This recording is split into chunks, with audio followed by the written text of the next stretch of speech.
Richard Caldwell stood in his office, staring at a letter that would destroy his life. It was August 16th, 2024, exactly 10 years after he humiliated the Iron Brotherhood Motorcycle Club in front of an entire town. 10 years since he called them criminals, threw them out of a charity event, and told them never to come back. 10 years since they left without a word. He thought they'd forgotten. He thought he'd won. But the letter in his hand said otherwise. Mr. Caldwell, over the past 10 years, we've bought your debts, your properties, your contracts. We own 40% of everything you've built. You have a choice. Walk away from Mercer Springs or watch us take the rest. Respectfully, the Iron Brotherhood Motorcycle Club. Caldwell's hands shook. His mind raced. How was this possible? He was the richest man in town. He controlled the city council, the police, the banks. He owned half the commercial real estate in Mercer Springs. How could a motorcycle club, a group of mechanics and blue-collar riders, own 40% of his empire without him knowing? And then he remembered the quiet mechanic who fixed his car for the past 5 years, the contractor who built his new office, the lawyer who handled his divorce, the investors who bought his debts when the banks turned on him. They were all Iron Brotherhood. Every single one. For 10 years, the club didn't fight back. They didn't threaten. They didn't make a sound. They just moved into his town, embedded themselves in his life, and slowly, silently, took everything he had. And Caldwell never saw it coming. Because revenge isn't loud, it's patient, it's invisible, and it waits 10 years to collect. The Iron Brotherhood Motorcycle Club was founded in 1987 in Phoenix, Arizona. They weren't outlaws. They weren't criminals. They were working men, mechanics, welders, electricians, veterans who loved to ride. They raised money for families in need, fixed bikes for kids who couldn't afford them, and showed up when communities needed help. They had a code: loyalty, respect, and silence. They didn't start trouble, but they didn't run from it either. Daniel "Dog" Mercer became president in 2008. He was a Marine Corps veteran, a father of 2, and the kind of man who believed actions spoke louder than words.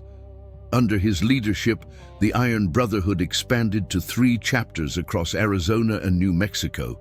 They were respected, known, trusted. But in 2014, everything changed.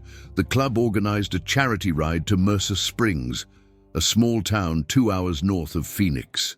A local family had lost their home in a fire, and the Iron Brotherhood raised $15,000 to help rebuild. It was supposed to be a simple donation at the county fair, hand over the check, shake some hands, and ride home. Instead, Richard Caldwell made it a spectacle. Caldwell was Mercer Springs' biggest developer. He owned half the commercial real estate in town, controlled the city council, and had the police chief in his pocket. He hated the Iron Brotherhood, not because they'd done anything to him, but because they represented something he couldn't control. Independence, loyalty, brotherhood, things his money couldn't buy. So when the club arrived at the fairground, Caldwell took the microphone and destroyed them, publicly, viciously. He called them criminals, thugs, a cancer on the community, and the town believed him. The Iron Brotherhood left without a word, but they didn't leave forever. They left to plan, to prepare, to build something Richard Caldwell would never see coming, and 10 years later, the bill came due. If this kind of storytelling speaks to you, consider subscribing and hit the like button. It keeps these roads alive. And if you've lived a road story worth telling, share it in the comments or use the link in the description to send it privately. Who knows? Maybe your ride becomes the next chapter we bring to life here. Chapter 1. The Humiliation, August 16th, 2014, Mercer Springs County Fair. The Iron Brotherhood rolls into town at noon, 30 riders in tight formation, engines rumbling in perfect sync. Dog leads from the front, his 1998 Harley Road King polished to mirror shine. Behind him, ride the core members: Hank, Wrench, Sullivan, the club's sergeant-at-arms, Maria, Viper, Torres, the only female member and the club's treasurer, and 24 others who've been riding together for years. They're not here to cause trouble. They're here to deliver a check. The ride from Phoenix took 2 hours. Along the way, they stopped at 3 gas stations, 2 diners, and a truck stop, talking to locals, buying coffee, tipping well. Everywhere they went, people thanked them, shook their hands, asked about the charity ride. The Iron Brotherhood built their reputation on moments like these: small gestures, quiet respect. When they reach the fairground, dog parks near the main stage. The fair is packed: families, food vendors, a Ferris wheel spinning lazily in the afternoon heat. The mayor is supposed to meet them at 3 o'clock to accept the donation on behalf of the Ramirez family, whose house burned down 3 months ago. But when Dog climbs off his bike, he sees Richard Caldwell standing on stage with the mayor, the police chief, and a microphone. Dog's stomach tightens. He knows Caldwell's reputation. Everyone in Arizona does. The man is ruthless, vindictive, and used to getting his way. But Dog tells himself it'll be fine. They're here for charity, not for him. Then Caldwell starts talking. "Ladies and gentlemen," Caldwell's voice booms across the fairground, "I need to address something before we continue. This so-called charity ride you're about to witness is a joke. These men," he points directly at Dog, "are not heroes. They're criminals. They wear leather vests covered in symbols of violence and intimidation. They ride through our communities pretending to care, but all they do is bring drugs, crime, and fear." The crowd goes silent. Dog feels every eye on him. Behind him, Wrench mutters, "What the hell is this?" Caldwell continues, "I've done my research. The Iron Brotherhood has been linked to illegal activities in Phoenix, Tucson, and Flagstaff. They are not welcome here, and I will not stand by while they use a family's tragedy to clean up their image." Dog steps forward, his voice calm. "That's not true. We're here to help the Ramirez family. That's all." Caldwell smiles. "Then leave your money with the police and get out. We don't need your kind here." The mayor shifts uncomfortably but says nothing. The police chief crosses his arms, waiting. Dog looks at the crowd. Families, children, people he's never met, and sees fear. Suspicion, judgment. A mother pulls her child closer. An old man shakes his head in disgust. Dog could fight this, could argue, could pull out receipts, testimonials, proof of the club's charity work, but he knows it won't matter. Caldwell owns this town, and right now Caldwell wants them gone. Dog turns to his brothers. "Let's go." Wrench stares at him. "You serious?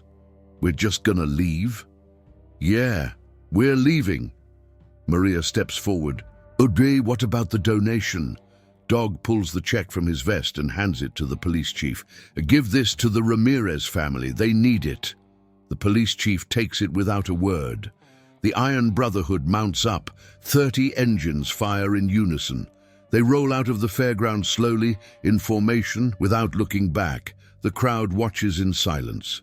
Some people cheer, others just stare. As they ride out of town, Wrench pulls up beside Dog. "Oh, we're not letting this go, are we?" Dog's voice is flat. "No, but not today." "Then when?" Dog doesn't answer. He just rides. But in his mind, the clock has already started. 10 years. That's how long he gives himself. 10 years to do this right. The humiliation was public. The revenge would be invisible. Chapter 2. The Long Silence. The Iron Brotherhood doesn't return to Mercer Springs for 3 years. During that time, they focus on their chapters in Phoenix and Tucson. They keep riding, keep helping communities, keep building their reputation. But every month, Dog holds a private meeting with 5 core members: Wrench, Maria, and 3 others he trusts completely. They call it the Mercer Project. The goal is simple: own Mercer Springs, not through violence, not through intimidation, through patience, strategy, and silence. Maria handles the finances. She's a CPA by trade, and she knows how to move money without drawing attention. The club starts buying small properties in Mercer Springs, vacant lots, foreclosed homes, struggling businesses, nothing flashy, nothing connected to the Iron Brotherhood. They use shell companies, LLCs with generic names, investors from out of state. Wrench handles the groundwork. He moves to Mercer Springs in 2015, takes a job as a mechanic at a local garage, and becomes part of the community. He doesn't wear his vest, doesn't mention the club. He's just Hank Sullivan, a quiet guy who fixes cars and keeps to himself. Over the next 2 years, 5 more Iron Brotherhood members move to Mercer Springs. They take jobs, rent apartments, blend in. One becomes a contractor. Another works at the hardware store. A third starts a small landscaping business. They don't know each other publicly. They don't associate. But every month, they report back to Dog. By 2017, the Iron Brotherhood owns 6 properties in Mercer Springs. By 2019, they own 12. By 2021, they own 23, including the mechanic shop where Wrench works, the diner on Main Street, and 3 rental properties near the high school. And no one in Mercer Springs knows. During this time, Richard Caldwell's empire continues to grow. He builds a new shopping complex, buys out 2 competitors, and expands his political influence. He's untouchable, arrogant. He's forgotten all about the Iron Brotherhood. But the Iron Brotherhood hasn't forgotten him. Maria tracks Caldwell's finances obsessively. She learns his patterns, his debts, his investments. She discovers that Caldwell is over-leveraged. His wealth looks solid on paper, but it's built on loans, mortgages, and credit lines. He's one bad quarter away from serious trouble. So the Iron Brotherhood starts applying pressure, not directly, not visibly, just small moves. Thompson Construction, Caldwell's main contractor for 8 years, suddenly raises prices by 40%. A lumber supplier delays shipments by 3 weeks. A key investor quietly pulls out of a deal. None of it is traceable. None of it is obvious, but it adds up. By 2022, Caldwell's cash flow is tighter. He starts taking on more debt to cover expenses. His stress shows. He fires employees, argues with the city council, lashes out at anyone who questions him. And the Iron Brotherhood keeps buying. They acquire Caldwell's debts through intermediaries. They buy out his competitors. They position themselves as the alternative to his failing businesses. In 2022, Maria buys a coffee shop on Main Street. It becomes a community hub. People gather there, trust the owner, share stories. The Iron Brotherhood listens, learns, adapts. In 2023, Wrench opens his own garage.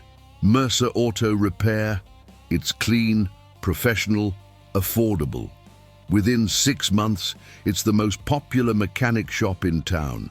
Caldwell's dealership loses customers. His service department bleeds money. By early 2024, the Iron Brotherhood controls 35 properties in Mercer Springs. They employ 47 people. They're embedded in the town's economy, its social fabric, its daily life, and still no one knows. Dog visits Mercer Springs for the first time in 9 years. He doesn't wear his vest, doesn't ride with the club. He just drives through town in a pickup truck, watching, observing. He stops at Wrench's garage. Wrench grins when he sees him. "Oh, it's almost time, boss." Dog nods. "1 more year. You think he'll figure it out?" Dog shakes his head. "He's too arrogant. He thinks he won." "What happens when he realizes the truth?" Dog's voice is cold. He learns what respect really means. The trap was set. The pieces were in place. And Richard Caldwell had no idea. Chapter 3. The collapse begins, March 2024. Richard Caldwell's world starts falling apart. It begins with the bank. Caldwell receives a notice that one of his commercial loans is being called in, 18 months early. The bank claims he violated a covenant in the loan agreement. Caldwell's lawyer reviews the contract and finds a technicality. It's legitimate, but it's never been enforced before. Caldwell scrambles to refinance, but every bank he approaches offers worse terms than before. His credit rating has mysteriously dropped. His assets are suddenly valued lower. His income projections are questioned. He doesn't understand. 2 years ago, banks were throwing money at him. Now they treat him like a risk. He pays off the loan by liquidating investments. It costs him $500,000 more than expected. His cash reserves take a hit, then the suppliers start backing out. Thompson Construction, his main contractor for 8 years, suddenly raises prices by 40% and demands payment up front. His longtime lumber supplier, Martinez Wooden Supply, delays shipments by 3 weeks, claiming inventory issues. An electrician he's contracted for 5 projects quits without explanation, citing personal reasons. Caldwell hires new contractors, but they're more expensive and less reliable. His construction projects fall behind schedule. His clients get angry. 2 of them sue for breach of contract. By June, Caldwell is bleeding money. His shopping complex sits half-finished. His rental properties have higher vacancy rates. His dealership loses another major client to Mercer Auto Repair, the 3rd one this quarter. He starts firing employees, cutting costs, arguing with the city council over permits and zoning. His reputation takes a hit. People start whispering that Caldwell is losing his grip, and the Iron Brotherhood keeps moving. Maria's coffee shop becomes the unofficial town hall. People gather there to talk, plan and organize. When the local school needs funding for new computers, the coffee shop hosts a fundraiser. When a family loses their home to foreclosure, the coffee shop organizes a donation drive. The Iron Brotherhood doesn't take credit. They just help, quietly, consistently. In July, Caldwell gets a call from his lawyer. "We have a problem. Someone's been buying your debts." Caldwell frowns. "Bayou, what do you mean? Your car loans, your mortgages, your business lines of credit. Someone's been purchasing them from your lenders, legally, through intermediaries." "Who?" "I don't know. The companies are registered in Delaware, shell corporations. But whoever it is now holds about 40% of your total debt." Caldwell's stomach drops. "Can they call it in?" "Technically, yes, if you default on any payment." Caldwell doesn't default. He can't afford to. But the pressure is suffocating. Every month, he's one mistake away from collapse. By August, Caldwell's stress reaches a breaking point. He starts drinking more, sleeping less, snapping at everyone around him. His wife files for divorce. His business partners start distancing themselves. And then, on August 16th in 2024, exactly 10 years after the humiliation at the county fair, Caldwell receives a letter. It's delivered to his office by courier, no return address. Just a single page inside. The letter reads, "Mr. Caldwell, 10 years ago, you called us criminals. You humiliated us in front of a town we came to help. You took something from us that day, our dignity, our respect, our place in a community we tried to serve. We didn't fight back. We didn't threaten you. We simply left, but we didn't forget. Over the past 10 years, we've bought your debts, your properties, your contracts. We've embedded ourselves in this town. We've earned the respect you tried to destroy. And now we own 40% of everything you've built. You have a choice. You can walk away from Mercer Springs with what little you have left, or you can stay and watch us take the rest. The decision is yours. Respectfully, the Iron Brotherhood Motorcycle Club." Caldwell reads the letter 3 times. His hands shake. His vision blurs. He grabs his phone and calls the police chief. "I need to see you. Now?" But when he arrives at the police station, the chief looks at him with something Caldwell has never seen before. Pity. "I can't help you, Richard." "What are you talking about?" "The Iron Brotherhood hasn't broken any laws. They bought properties. They paid off debts. They helped the community. You can't arrest someone for that." Caldwell's voice cracks. "They're trying to destroy me." The chief shrugs. Then maybe you shouldn't have destroyed them first. The revenge was complete, and Caldwell never saw it coming. Chapter 4. The Reckoning. Richard Caldwell doesn't leave Mercer Springs. He can't. Leaving would mean admitting defeat. And Richard Caldwell has never admitted defeat in his life. Instead, he fights back. He hires lawyers, investigators, accountants. He digs into the Iron Brotherhood's finances, looking for anything illegal, tax evasion, fraud, money laundering. He finds nothing. Every purchase was legitimate. Every contract was legal. Every business transaction was clean. The Iron Brotherhood didn't break the law. They just played the game better than he did. Caldwell tries rallying the town against them. He holds a meeting at the community center, claiming the Iron Brotherhood is secretly taking over Mercer Springs. About 50 people show up. Caldwell expects support, outrage, fear. Instead, he gets questions. Isn't Mercer Auto Repair owned by Hank Sullivan? He's been here for years. He's not some criminal. The coffee shop on Main Street donates to every school fundraiser. How is that a threat? My son got a job through one of their companies. They pay fair wages and treat people with respect. Caldwell tries to explain, tries to convince them. But the more he talks, the more desperate he sounds. People start leaving. Within 30 minutes, the room is half empty. The mayor pulls Caldwell aside afterward. Richard, maybe it's time to let this go. Caldwell stares at him. Let it go. They're trying to destroy me. No, you destroyed yourself. You overextended. You made enemies. You treated people like they were disposable. The Iron Brotherhood didn't do that to you. You did. Caldwell fires the mayor the next week, or tries to, but the city council votes to keep him. It's the first time Caldwell has lost a council vote in 15 years. By September, Caldwell's empire is in free fall. His shopping complex project is cancelled. His dealership closes. His rental properties are sold at a loss to cover debts. And every time he sells something, the Iron Brotherhood is there to buy it. In October, Dog returns to Mercer Springs. This time, he wears his vest. He rides with the full Iron Brotherhood, 30 riders in formation, engines roaring through Main Street. They park outside Wrench's garage. The town watches. Some people wave, others just stare. But no one calls them criminals. No one asks them to leave. Dog walks into the coffee shop. Maria is behind the counter. She pours him a coffee without asking. How's he doing? Dog asks. Maria smirks. He's done. Financially, politically, socially. He's got maybe 6 months before he's completely broke. Think he'll leave? Maybe, or maybe he'll stay and learn to be humble. Dog sips his coffee. Either way, we're not going anywhere. That evening, Dog does something unexpected.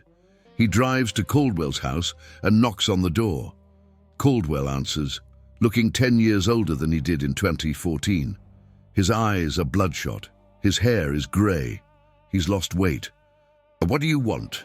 Caldwell's voice is hollow. Dog's tone is calm. I wanted to give you something. He hands Caldwell an envelope. Inside is a check for $15,000. Caldwell stares at it, confused. What is this? The donation you refused 10 years ago. We're giving it to you. You're the one who needs help now. Caldwell's hands shake. He tries to hand it back. I don't want your charity. It's not charity. It's a reminder. 10 years ago, we came here to help. You called us criminals and threw us out. Now we own this town, not because we're criminals, but because we never stopped helping. We earned respect. You demanded it. That's the difference. Dog turns to leave. Then he stops. You can keep the money or burn it. I don't care.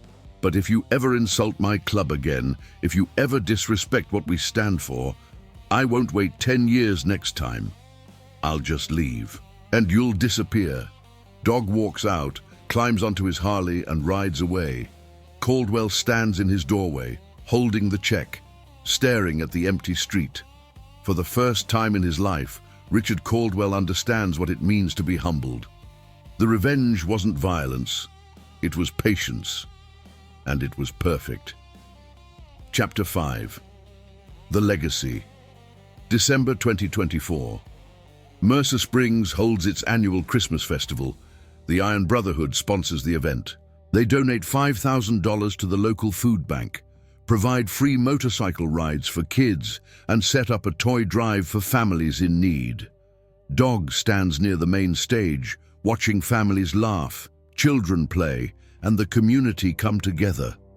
It's been 10 years since the humiliation, and now the Iron Brotherhood isn't just tolerated in Mercer Springs, they're celebrated. The mayor approaches Dog, shaking his hand. "Oh, thank you for everything you've done for this town." Dog nods. "We're just doing what we always did, helping." "I know, and I'm sorry it took so long for people to see that." Dog doesn't respond. Apologies don't undo the past, but actions do. And the Iron Brotherhood's actions speak louder than any words ever could. Richard Caldwell attends the festival. He walks alone, hands in his pockets, keeping to the edges of the crowd. He's sold most of his properties. His businesses are gone. He works now as a consultant for a construction firm, a job arranged, ironically, through one of the Iron Brotherhood's companies. He sees Dog across the festival grounds. Their eyes meet. Caldwell doesn't wave, doesn't smile. He just nods, once. A small acknowledgement of defeat, of respect, perhaps, or just exhaustion. Dog nods back. Then he turns away. There's no satisfaction in seeing Caldwell broken, no joy in watching him fall. The revenge was never about destruction, it was about proving a point. Respect isn't demanded, it's earned, and the Iron Brotherhood earned it the hard way, through patience, service, and silence. Later that evening, Dog gathers the core members at Wrench's garage. They sit around a table, drinking beer, talking about the future. "So what now?" Wrench asks. "We own half the town. We've got businesses, properties, influence. What's next?" Dog leans back. "Shall we keep doing what we've always done? We ride, we help, we build. And if anyone ever tries to humiliate us again, we don't fight back with fists. We fight back with patience." Maria raises her beer. To 10 years of silence, the others join in. To 10 years of silence. They drink, they laugh, they remember the day it all started. The humiliation, the anger, the choice to walk away instead of fight. And they realize that walking away was the smartest thing they ever did, because it gave them time. Time to plan, time to build, time to win. The Iron Brotherhood doesn't leave Mercer Springs. They stay, they grow. They become part of the town's foundation, and over the next few years, more chapters open across Arizona. The club's reputation spreads, not as criminals, but as a brotherhood that stands by its word, protects its own, and never forgets. In 2026, a young man walks into Wrench's garage. He's 22, nervous, wearing a faded t-shirt and jeans. He asks about joining the Iron Brotherhood. Wrench looks him over. "Why do you want to join?" The kid shifts his weight. "Because I heard what you guys did, how you got humiliated and didn't fight back, how you spent 10 years building something real. I want to be part of that." Wrench smiles. "It's not about revenge, kid. It's about respect. And respect takes time." "I've got time." Wrench hands him a wrench. "Then start here, work, learn, earn it." The kid takes the wrench and gets to work, and the Iron Brotherhood keeps riding. 10 years of silence, one perfect revenge, and a legacy that will outlast them all. The Iron Brotherhood Motorcycle Club still rides through Mercer Springs every August. It's become a tradition. They stop at the coffee shop, the garage, the diner. They shake hands, talk to locals, and remind everyone that respect isn't about power. It's about presence. Richard Caldwell still lives in Mercer Springs. He rebuilt parts of his life, quietly, humbly. He never apologized publicly, But his actions changed. He stopped demanding respect and started earning it. Some say he learned his lesson. Others say he just ran out of options. Either way, he's no longer the man who humiliated the Iron Brotherhood. He's just another resident in a town that learned to judge people by their actions, not their appearance. The revenge wasn't about destroying Richard Caldwell. It was about proving a point. You can't erase a brotherhood with words. You can't kill loyalty with humiliation. And you can't stop men who are willing to wait 10 years to show the world who they really are. The Iron Brotherhood didn't fight back with violence. They fought back with silence. And in the end, silence was louder than anything Richard Caldwell ever said. If you made it this far, thanks for riding with me. If you want more stories like this, you know what to do. Hit the like button, leave a comment and subscribe. See you on the next road.